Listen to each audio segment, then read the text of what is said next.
Bonjour, bonjour, bonsoir, c'est Aide Congo Basango Télévision. Comme toujours avant de commencer notre émission, nous disons merci à Dieu. Nous disons merci à nos chers abonnés et téléspectateurs qui nous suivent partout dans le monde et en RDC. Bande Konanga, soyez les bienvenus. À la une, chers téléspectateurs, Bandeko, reprise à combat au Esamina S, Makambouze Beli. Gouvernement boyebi kadjaki ba décision ya ko bengana ba officier rwandais o bazake na état-major à EAC. Et secret ko bima que bangonde bazaye ko freiner attaque contre le 1-23 parce que bazaba rwandais.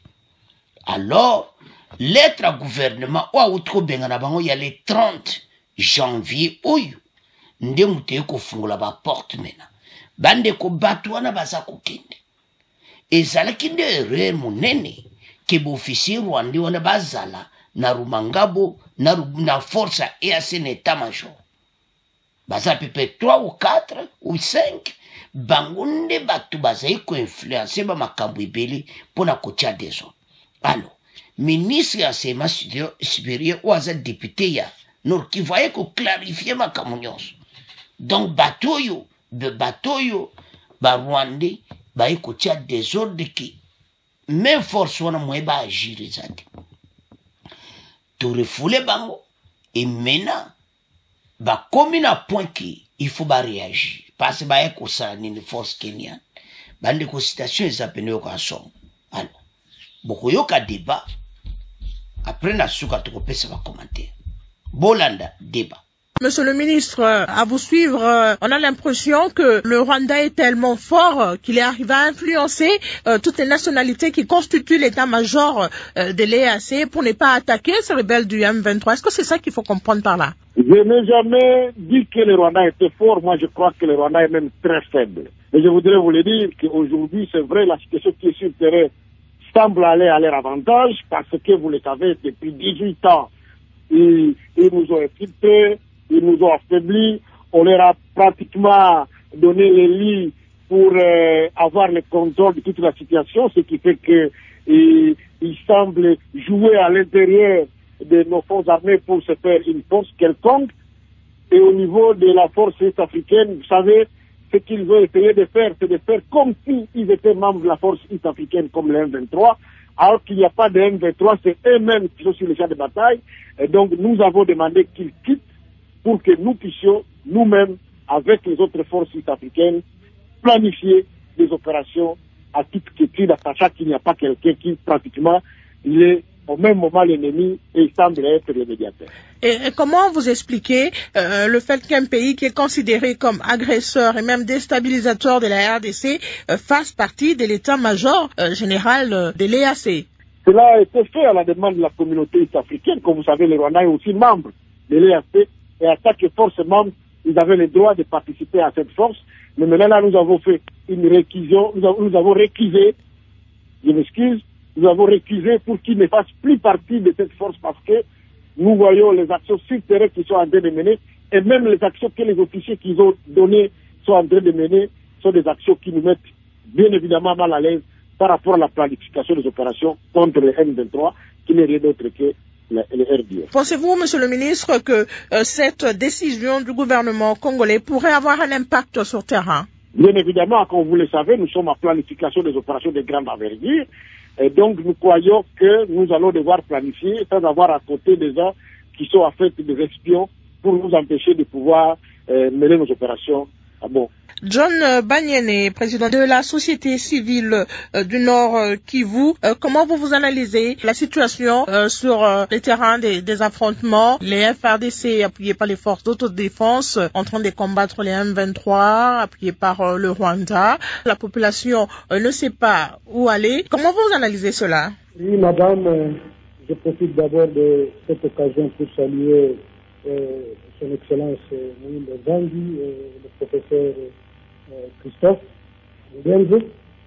Toutefois, présente mes compassions à mes compatriotes qui sont en train d'aérer pour l'instant même quand nous sommes en pleine émission, parce qu'il y a de ces compatriotes qui sont en train de fuir à l'heure où nous parlons, à part les compatriotes qui sont cantonnés dans le camp de la MONUSCO à Tichanga, la population de Tichanga, une compétition avec eux, mais d'autres sont aussi en déplacement vers même la cité de Sac à l'heure où nous parlons, parce que la population de Kabati, de Kingi, de Lupango, de Kaoussa, ils sont en train de se déplacer compte tenu des affrontements qui observent ces derniers temps dans le territoire de Massissi. Madame, depuis que ces hostilités ont commencé, c'est depuis le mois de juin, le 13 cas, le M23 a conquis le village ou la cité de Bunagana. Ils ont évolué vers Rutshuru, Centre, Kiwanja.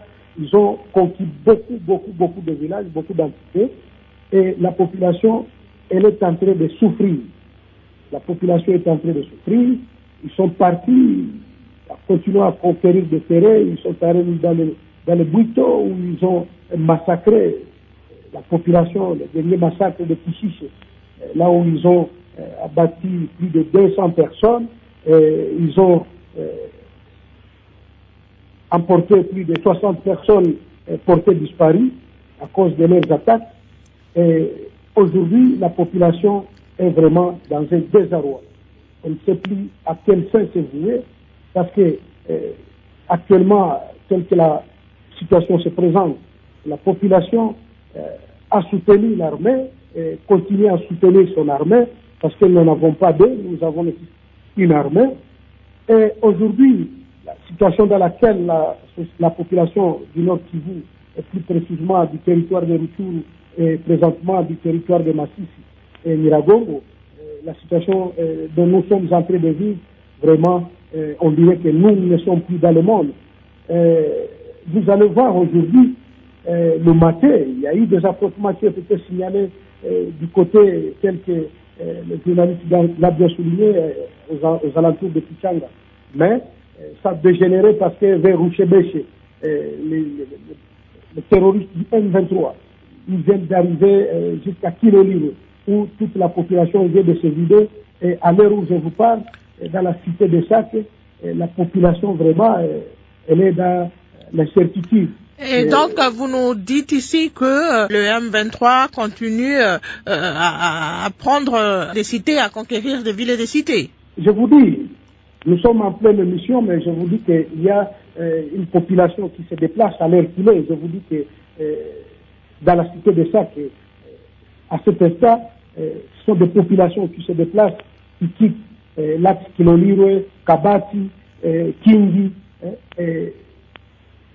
tous ces axes-là sont des populations qui se déplacent encore pour aller s'ajouter à des multitudes de populations qui sont en déplacement. Madame, actuellement, nous avons un drame humanitaire. Nous avons plus de 1 million de déplacés maintenant. Parce que si j'essaie de vous parler de tous ces villages qui se sont déjà vidés de leurs habitants, c'est vraiment un drame humanitaire. Nous croyons comme population, la communauté internationale devrait tout faire pour accompagner le gouvernement congolais pour que cette population puisse aussi avoir la paix et la sécurité. Je crois que, tel que le disait son Excellence le ministre Nzangi, nous sommes là avec notre gouvernement. Et je crois que le gouvernement, laisse-moi le dire, je crois qu'ils ont été distraits à un moment donné parce que les Rwandais, pour eux, ils se sont préparés pour nous faire du mal des années et des années. Raison pour laquelle, aujourd'hui, nous disons que notre armée est infiltrée, le système de sécurité est infiltré. Oui, parce qu'ils ont tout préparé. Comment expliquer, madame, aujourd'hui, nous sommes en train de dire, oui, nous sommes agressés par les Rwandais, mais certains officiers rwandais ont été dans le quartier général de l'EAC. Quelque chose que nous, on a mal digéré quand un jour on s'était réunis avec le commandement de la force régionale, et quand on avait vu des officiers rwandais, dont un était chargé de la communication et l'autre de la logistique, et nous on s'était dit, mais ce n'est pas possible. Comment expliquer les gens que nous disons qui nous agressent, ils peuvent encore faire partie de cette force au moment où... Et nous, la population, nous avons dit que le Rwanda ne doit pas faire partie de la force régionale, que le gouvernement lui-même avait accepté, mais voilà, ce n'est que plus tard que la semaine passée qu'on a dit qu'on a rapatrié ces officiers qui étaient jusqu'ici chez nous. Et vous pensez que cette décision du gouvernement pourrait faire changer les choses sur les terrains des affrontements? Non, il ne faut pas dire que cette situation a changé quelque chose sur le terrain, parce que nous, on considérait leur présence quand ils étaient là, donc ils étaient en train de jouer une double intelligence, parce qu'ils étaient ici chez nous en train de suivre ce que la force de EAC est en train de planifier ou en train de faire. Au même moment, ils sont en train d'informer leur gouvernement, parce que bien évidemment c'est leur gouvernement qui nous avait mandaté ici chez nous. Et là, nous on disait qu'ils étaient en train de jouer un double jeu. Mais comme ils sont partis, nous savons qu'effectivement, nous sommes adressés par le Rwanda, et quand ils sont ici chez nous, c'est une façon de continuer à nous infiltrer, continuer à donner des rapports, des informations à leur pays au moment où nous n'avons pas ces informations dans leur pays. Je crois que le fait de les rapatrier chez eux, c'est quelque chose qu'on peut encourager du côté du gouvernement, mais le gouvernement ne doit pas aussi croiser les bras, parce qu'aujourd'hui, nous, comme population, et le gouvernement, nous considérons comme un parent. Et un parent ne doit pas chaque fois pleurnicher. Je crois qu'il est temps que le gouvernement puisse aussi prendre ses responsabilités. Je crois que nous, comme société civile, à un moment donné, on avait dit même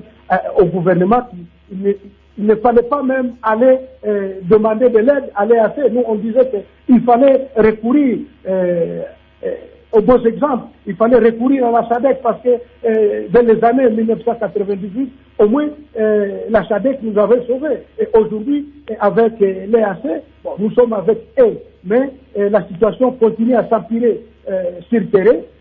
Son Excellence vient de dire qu'ils sont en train de planifier des actions de grande envergure avec la force de l'EAC. Mais nous, sur le terrain, on ne voit rien, parce que nous connaissons que cette force d'abord, il n'y a que les Kenyans qui sont sur le terrain, et leurs effectifs ne peuvent pas quand même faire face à ces terroristes du M23 qui sont presque partout. Voilà, madame, aujourd'hui, c'est M23 qui sont appuyés par les RDF, qui sont appuyés par les UPDF. Aujourd'hui, sur le terrain, dans les territoires de Massif, dans les territoires de Rutshuru, dans les territoires de Nyiragongo, ils sont là, ils ont ouvert des fronts aujourd'hui, presque dans quatre axes. Et je crois que si l'EAC va intervenir, ça risque d'être comme le corbillard qui a toujours arrivé quand quelqu'un est déjà mort. Christophe Vogel, directeur des recherches du projet Insecure Livelihood à l'Université de Gand en Belgique. Vous êtes aussi cofondateur de l'Institut des recherches bouteillonnées RDC et aussi ancien membre du groupe d'experts des Nations Unies sur la RDC. La situation sécuritaire reste préoccupante dans la province du Nord Kivu, avec ces affrontements entre d'un côté les FARDC appuyés par les forces d'autodéfense, de l'autre côté, on a les M23 appuyés par le Rwanda. Oui, effectivement, et si on parle aujourd'hui des affrontements autour de la cité de Kichanga, il faut pas oublier que nous sommes maintenant depuis au moins 5-6 jours témoins d'une situation sécuritaire très tendue, où justement l'armée congolaise et des forces d'autodéfense essayent de barrer la route à un mouvement du M23 qui a essayé de percer envers Kichanga, et aussi en essayant de couper la route au niveau de Burungu et de Kiloliro un peu plus au sud. Et dans tout cela, comme ça a déjà été dit, une chose que après quand même 20 ans, 30 ans aussi de guerre et d'insécurité qu'on oublie très souvent, ou qu'on banalise parfois, c'est justement la question des populations civiles. Et c'est ainsi que, en parlant de Kichanga, je voudrais bien aussi nous rappeler tous que Kichanga est une zone où le déplacement des populations dû à la violence est malheureusement une réalité récurrente. Donc ceux qui connaissent un peu la contrée vont savoir que, par exemple, dans les environs de Kichanga, il y a des camps de déplacés comme Kahe et comme d'autres qui abritaient déjà des populations déjà déplacées qui suite à ces violences récentes, sont de nouveau déplacées. Donc on ne parle pas uniquement des personnes qui sont déplacées de leur village, mais on parle aussi des ceux qui étaient déjà déplacés et qui se font déplacer multiplement. Et cela s'ajoute, je pense, aussi au chagrin collectif des populations de la zone et parfois quand on parle des mouvements purement militaires ou politiques, diplomatiques, on a tendance à oublier aussi le sort de cette population humaine. La RDC voulait régler ce problème diplomatiquement, ça ne marche pas. Faut-il continuer avec la diplomatie ou engager une guerre ouverte contre son agresseur pour mettre fin à cette guerre? Alors personnellement, je pense que chaque guerre de plus ou chaque offensive de violence va avoir un impact humain qui sera forcément négatif parce que si on regarde l'histoire de la région, il y a pas eu beaucoup de guerres qui ont mis fin à la violence. C'est plutôt que les choses se sont historiquement chevauchées. Maintenant, on a une situation diplomatique bien sûr glacée, voire très hostile, où d'un côté le gouvernement congolais dit qu'il ne veut pas de nouveau une énième fois négocier avec des mouvements rebelles, où le ton aussi entre le Rwanda et la RDC est devenu mutuellement assez violent. Donc et c'est là que la question d'une issue pacifique se pose de plus en plus lorsque les relations sont détériorées, mais aussi la question si après que la force régionale de la communauté des États de l'Afrique de l'Est semble un peu remplacer une mission onusienne dont le bilan est aussi assez mitigé en ce qui concerne la stabilisation ou la consolidation de la paix dans l'Est. Si cette force peut véritablement faire une différence, parce qu'il faut le rappeler aussi, sur papier, on parle d'une force régionale, mais en pratique, si on met un peu de côté l'intervention bilatérale du Burundi au Sud Kivu, mais aussi l'opération conjointe avec l'Ouganda plus au nord, si on regarde la région autour de Goma, on a uniquement la force kenyane. Donc la question aussi, est-ce qu'il y aura vraiment une force régionale? Et deuxièmement, si soit la force kenyane déjà présente ou la force régionale qui va éventuellement se déployer davantage sera une force agressive, une force d'interposition ou autre chose. Et pour l'instant, on voit beaucoup plus que par souci peut-être de garder un peu un équilibre politique aussi assez fragile au niveau de la communauté des États de l'Afrique de l'Est, dont la RDC est un membre récent. On peut aussi se poser la question si cette force kenyane, par exemple, va s'engager activement avec comme risque diplomatique régional potentiel de détériorer les relations entre différents États de la région, notamment le Kenya, le Rwanda, l'Ouganda et ainsi de suite. Et que pensez-vous de la décision du gouvernement congolais de demander aux officiers rwandais qui étaient au sein du commandement de l'EAC de quitter la RDC? Alors là, je vous avoue que je pense qu'il y a un léger flou qui a un peu dominé le débat les derniers 2 jours. Je ne suis pas convaincu si les officiers rwandais en question sont certainement ceux qui ont été déployés dans les mécanismes préexistants. Donc, par exemple, le mécanisme de vérification élargie. Mais pour moi, il y a un léger flou qui domine sur la question, est-ce que dans l'état-major des forces de la communauté de l'Afrique de l'Est, est-ce qu'il y avait vraiment des officiers ou est-ce qu'on parle beaucoup plus des officiers qui étaient dans d'autres mécanismes régionaux? Mais c'est peut-être là aussi que son Excellence, Monsieur le Ministre, peut aussi nous illuminer davantage. Merci Christophe Vogel. On va prendre à présent ces auditeurs qui sont nombreux appelés sur notre standard, ces auditeurs qui veulent aussi réagir au thème de ce soir. On prend un auditeur qui nous appelle depuis la ville de Kinshasa. Jafet Eonga depuis la ville de Kinshasa. La situation de l'Est devient de plus en plus préoccupante. À mon humble avis, nous demandons au gouvernement de pouvoir réévaluer d'abord l'état des sièges, changer d'autres officiers militaires, doter les FARDC des équipements militaires nécessaires, ajouter les primes aux militaires qui sont au front. Sinon, cette situation risquerait de perturber le processus électoral de 2023. Monsieur le ministre. Oui. Alors, je crois que les compatriotes ont raison.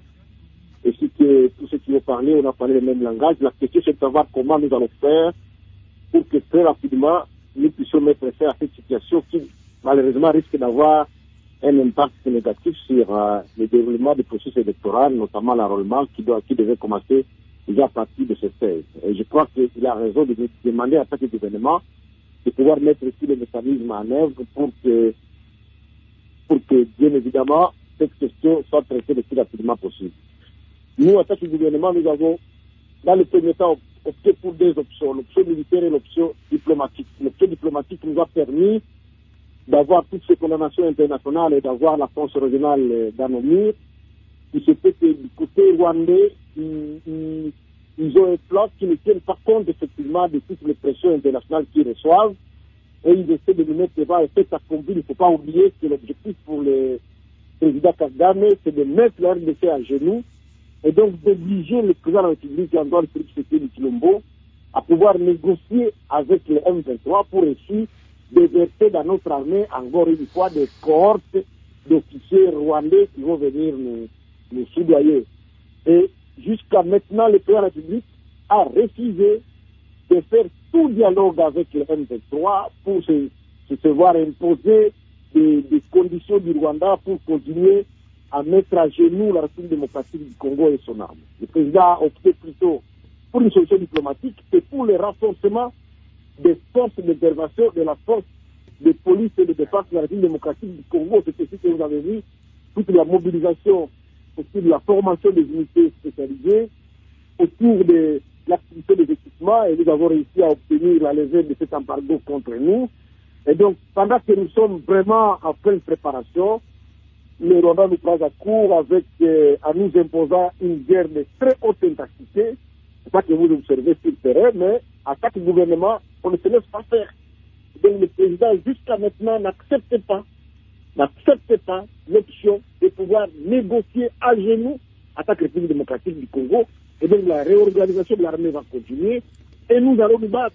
Et c'est aussi l'occasion pour moi de remercier tous les Congolais, tous les compatriotes qui continuent à soutenir leur armée et ceux même qui prennent le risque d'être aux côtés des FARDC pour soutenir notre armée, nos efforts, pour barrer la route au Rwanda qui a tendu à plusieurs reprises de balkaniser notre pays. Je voudrais rappeler aux Congolais que ça va être la énième fois que nous recevons des épisodes de cette provocation du régime de Kigali contre notre pays.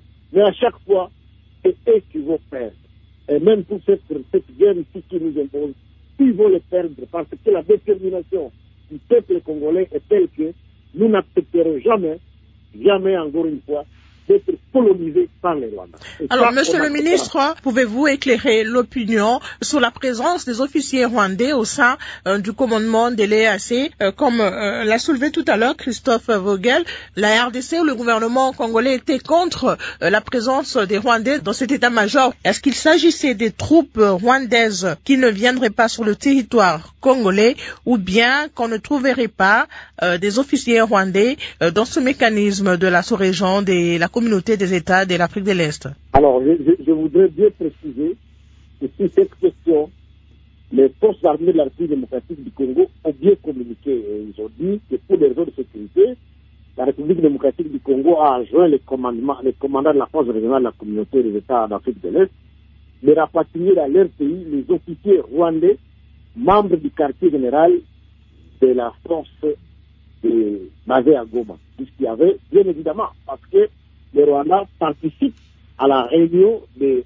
chefs d'état-major de la région de l'Afrique de l'Est qui constituait. C'est vrai que la République démocratique du Congo avait refusé que le Rwanda envoie des troupes sur le sol congolais, ce qui a été respecté, mais il n'avait pas été noté quelque part que le Rwanda ne pouvait pas participer au commandement de cette force, et c'est malheureusement ça qui s'est fait, ce qui fait que ces officiers ne faisaient que s'aborder. À plus de ceux qui étaient présents au quartier général, il y a des officiers qui étaient là dans le cadre des autres mécanismes, notamment les mécanismes d'échange de formation, des renseignements qui avaient été institués depuis 2012. Et bien, tous ces officiers-là ont été demandés de pouvoir déguerpir. Merci. Et vous savez, nous avons des informations vérifiées que des officiers qui sont des diplomates, en fait, qui faisaient partie de ces équipes, ont été à la base des influences, des informations que nous recevons, et qui faisaient les contacts entre certains officiers d'une certaine communauté du Nord Kivu pour les amener à aller rejoindre les troupes M23. John Banyeme, on va prendre aussi pour vous cette autre réaction qui nous vient de Bukavu, au Sud Kivu. Patrice Ondero Koulimouchi, je vous appelle depuis Bukavu, au Sud Kivu.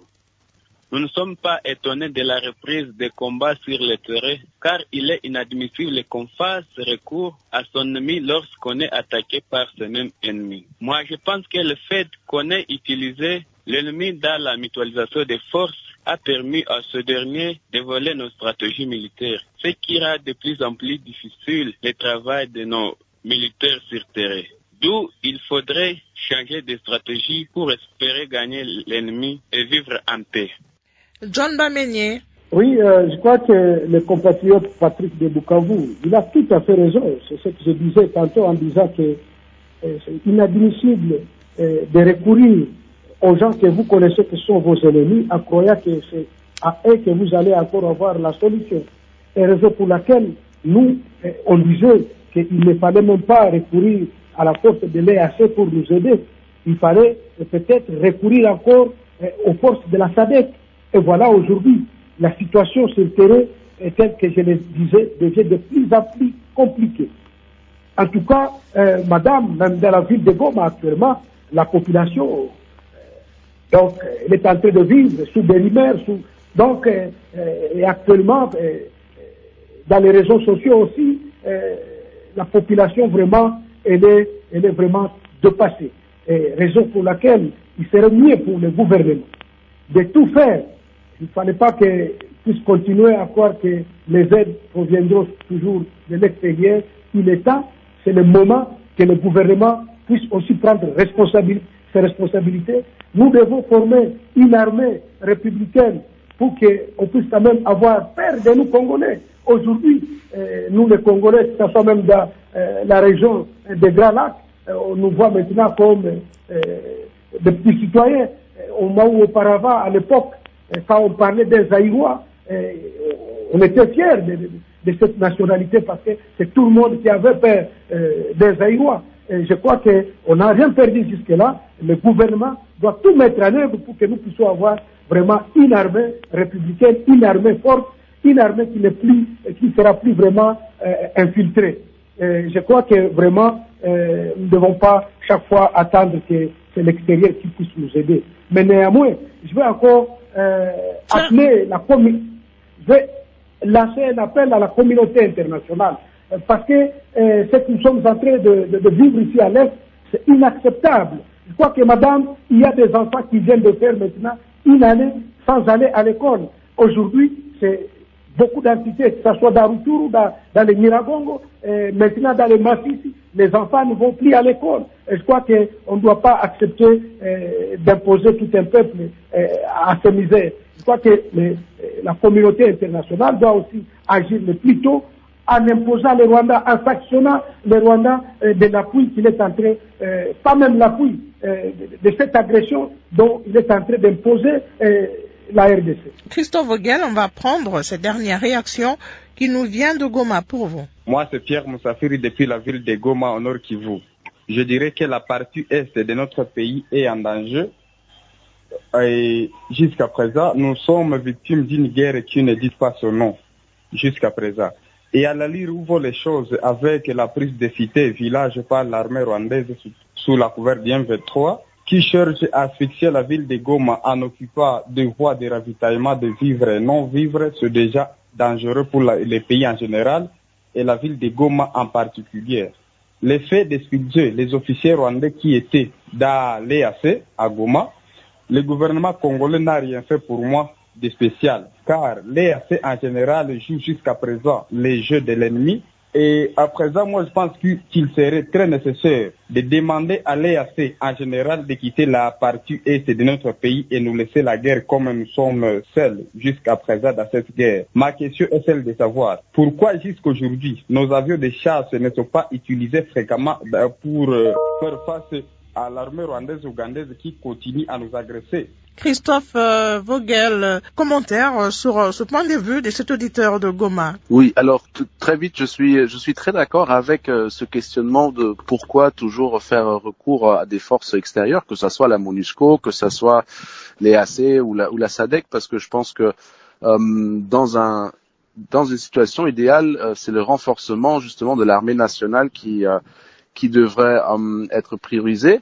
Et là, je veux nous rappeler aussi un peu tous que quand on parle de renforcement de l'armée, déjà le terme armée infiltrée, je pense parfois c'est un terme un peu politique et populiste parce que quand on parle d'infiltration, on a beaucoup de rumeurs, de spéculations. Il ne faut pas oublier que cette armée est une armée composée des anciens belligérants des guerres du passé qui ont été unifiés dans la nouvelle armée FARDC en 2004. Donc ce n'est pas facile de faire fonctionner une armée uniforme qui est à cette historique qui est le résultat des anciennes guerres. Mais c'est d'autant plus important de renforcer la capacité de l'armée à travers, par exemple, aussi l'augmentation de salaire, parce qu'il y a beaucoup d'officiers, beaucoup de militaires très capables dans les FARDC, mais jusque-là, on a un système où les primes sont beaucoup plus élevées par rapport au salaire de base. Et je pense pour renforcer le social, le socio-économique de l'armée, renforcer aussi la morale pour que justement les FARDC peuvent faire face aux groupes armés sans faire recours à des forces étrangères. Cela est vraiment primordial. Ça sera votre conclusion. Christophe Vogel, aujourd'hui, qu'est-ce qu'il faut faire pour stopper la progression du M23? Je pense qu'il faut, d'un point de vue pour stopper cela, il faut être très rapide et essayer d'agir, de renforcer les capacités de logistique et de communication, parce que jusque-là, c'est justement les faiblesses à ce niveau qui permettent au M23 de progresser, notamment les derniers jours depuis le retour envers le Massissi. Mais cela sera une tâche difficile et pas évidente parce que c'est un terrain aussi, un champ de bataille qui est, pour tous ceux qui connaissent la topographie du Massissi, du Rutshuru, c'est pas évident de faire des opérations dans une géographie et topographie aussi complexe. Merci Christophe Vogel. Mindon Zangui, ministre de l'Enseignement supérieur et universitaire, vous êtes élu de la province du Nord Kivu. On va conclure par cette question de Jires Kimba Manabouté qui vous pose la question de savoir les forces d'autodéfense qui appuient les FARDC en quelle qualité de porter les armes. L'article 63 de la Constitution demande à tout Congolais, partout où il se retrouve, de pouvoir protéger son pays lorsqu'il est mis en danger. Donc, d'ailleurs, c'est mon appel, je demande à tous les Congolais de pouvoir se tenir prêts à défendre leur pays. La défense du pays ne dépend pas seulement du gouvernement, la défense du pays, c'est nous tous qui avons la responsabilité de pouvoir le faire. Et donc, ces jeunes qui se donnent, qui se disent, voilà, nous allons accompagner les gouvernements dans le cadre de comme système pour les aider à comprendre bien les endroits de débordement à gauche et à droite, ils sont la bienvenue. Et c'est eux les vrais compatriotes. C'est le gouvernement qui leur donne les armes? Le gouvernement ne donne pas des armes aux forces à qui que ce soit. Le gouvernement combat avec les FARDC, mais il y a des jeunes qui acceptent d'accompagner les gouvernements. Ils sont armés. Notamment en donnant des informations de gauche à droite. Ils sont armés. Notamment en se donnant la tâche d'être des pisteurs. Et je crois que c'est ça le patriotisme parce que la Constitution leur demande de le faire. Ils sont aussi armés, monsieur le ministre. Je dis que la Constitution leur demande de défendre leur pays. Dans tous les cas, ce qu'ils sont en train de faire, c'est une bonne chose puisqu'ils aident le gouvernement ou le militaire du gouvernement à pouvoir pister les endroits où ils doivent passer et à donner des informations. Merci, monsieur le ministre. John Banyeme, président de la société civile du Nord Kivu. Votre mot de la fin. Oui, madame, je crois mon mot de la fin est d'interpeller ou d'appeler tous les Congolais sans distinction, même ceux qui sont dans la diaspora, de s'unir comme un seul homme pour barrer la route à l'ennemi et le foutre hors de notre territoire parce que le pays est en danger. Nous ne devons plus avoir des différends entre nous pendant cette période. Je crois qu'il est temps que tous les Congolais nous puissions nous unir afin que nous puissions vaincre l'ennemi du Congo. Merci, John Banyeme, Dialogue en Congolais. C'est fini pour ce soir. Bandeko, tolandi débat. Boyoki réaction à population, il y a peuple, ndenge bazoloba sur Rwanda invento. Des combats ont repris très tôt le mercredi 1er février dans la région de Kichanga, territoire de Massissi, entre FARDC et les rebelles M23 soutenus par le Rwanda. D'après nos sources, 2 personnes dont une jeune fille ont été blessées. Alors, maintenant, dans un communiqué publié le 30 janvier, le porte-parole de FARDC, le général Kenge, explique que c'est pour des raisons sécuritaires que nous avons renvoyé les forces Bingana Kibango. Entre-temps, les officiers rwandais, membres de l'état-major de la communauté des États de l'Afrique de l'Est, ont quitté cette semaine le sol congolais sur demande de la RDC. Alors, à la suite de cette décision, le Rwanda a rappelé tous ses officiers faisant partie de tous les mécanismes régionaux basés à RDC. Donc, Mayele Silibango, Nabo bazala kota mécanisme de vérification pe bengani batran parce que ba mécanisme zebele wana ya Grand Lac et basé à Goma. Ba Rwanda wana moko azaka ba communiquer kana mboka na bango. Et puis bango bazo se renseigner kande bazana Goma ba osala pe makam na bango. C'est-à-dire bazo kutana nabo officier Congolais oyo baza origine rwandaise autour de l'infiltration tile le siliti pour ba rejoindre le M23. Ba officier wana ba kende pe ko rejoindre M23. Alors, bande ko match za matata. Ndenge to lobawa. Batu wana tozo silana na bango. Alors, lokola ba secret na bango nyonso na bato bazaki na terrain be infiltrer ba kei. Ba comme na problème.